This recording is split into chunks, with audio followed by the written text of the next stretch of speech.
રાજકોટ મહાનગરપાલિકાની જે ફૂડ શાખા છે એના દ્વારા ભૂતકાળમાં રાજકોટ મહાનગર વિસ્તારની અંદર વિવિધ નમૂનાઓની કામગીરી જે છે રૂટીનલી કરવામાં આવતી હોય છે. એ અનુસંધાને અમારા ફૂડ સેફ્ટી ઓફિસર દ્વારા ભૂતકાળમાં GJ3 ઢોસા કોર્નર કે જે અંબિકા પાર્કમાં આવેલું છે, આ ઉપરાંત જે યુનિવર્સિટી રોડ પર જય દ્વારકાધીશ હોટલ નામની જે એક હોટલ આવેલી છે, ત્યાંથી અનુક્રમે જોવા જઈએ તો જે લૂઝ સાંભારનો નમૂનો જે છે લેવામાં આવ્યો હતો. આ ઉપરાંત હોટલ દ્વારકાધીશ છે ત્યાંથી જે છે લૂઝ લસણની ચટણી જે છે પેસ્ટ એનો નમૂનો લેવામાં આવ્યો હતો.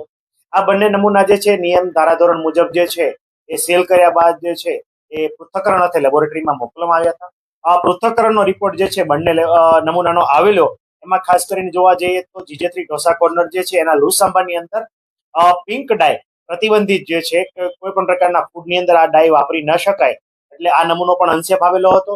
આ ઉપરાંત ખાસ કરીને જે ચટણી જે છે એના નમૂનાની અંદર બે પ્રકારની એટલે કે પિંક અને ઓરેન્જ ડાય જે છે એ બંને કલર જે છે સિન્થેટિક ડાય જે છે એ પ્રતિબંધિત કહી શકાય, એટલે એ નમૂનો પણ અનસેફ ડિક્લેર કરવામાં આવ્યો હતો.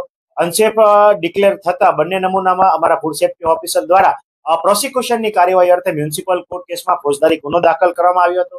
પ્રોસિક્યુશનની વિવિધ કાર્યવાહીને અંતે માનનીય જજ સાહેબ દ્વારા જે છે એટલે કે માનનીય આપણા જે ગાગનાણી સાહેબ જે છે જજ સાહેબ, એમના દ્વારા આ બંને નમૂના અંતર્ગત પ્રોસિક્યુશનની કાર્યવાહીની અંતે એમનો જે ચુકાદો છે જે આપવામાં આવ્યો હતો. FSSI 2006 ના જે છે 31ZZZ ઉપરાંત કલમ નંબર 59 જે છે આ બંનેના ભંગ બદલ અને સજાના પ્રાવધાનના ભાગરૂપે ખાસ કરીને વાત કરીએ તો GJ3 ઢોસા કોર્નરના માલિકને 6 માસની સખત કેદની સજા, આ ઉપરાંત જે છે 50,000 રૂપિયાનો દંડ જે છે એ ફટકારવામાં આવ્યો છે.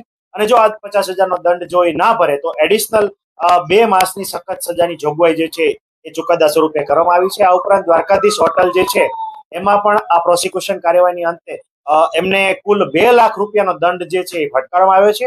આ ઉપરાંત 6 મહિનાની સખત કેદની સજા પણ જે છે એ ફટકારવામાં આવી છે. અને જો 6 માસની સજા એડિશનલ જો આ 2 લાખનો દંડ જે આ પેઢી ના ભરે તો એડિશનલ 6 માસની સજા જે છે એની જોગવાઈ કરતો ચુકાદો છે માનનીય ગાગનાણી સાહેબની કોર્ટમાં આ બંને ચુકાદા આવેલ છે. જી જી ખાસ કરીને આ ચુકાદો ખૂબ જ દાખલારૂપ કહી શકાય અને food safety and standard act મુજબની મહત્તમ સજાની જોગવાઈ જે છે એ મુજબ દંડ અને સજા ફટકારીને માનનીય જજ સાહેબ દ્વારા જે ફૂડ બિઝનેસ ઓપરેટર જે છે આવી ભેળસેળ કરી રહ્યા છે એમના માટે ખૂબ જ દાખલારૂપ કિસ્સો જે છે આ ચુકાદા દ્વારા પ્રસ્થાપિત કરવામાં આવ્યો છે.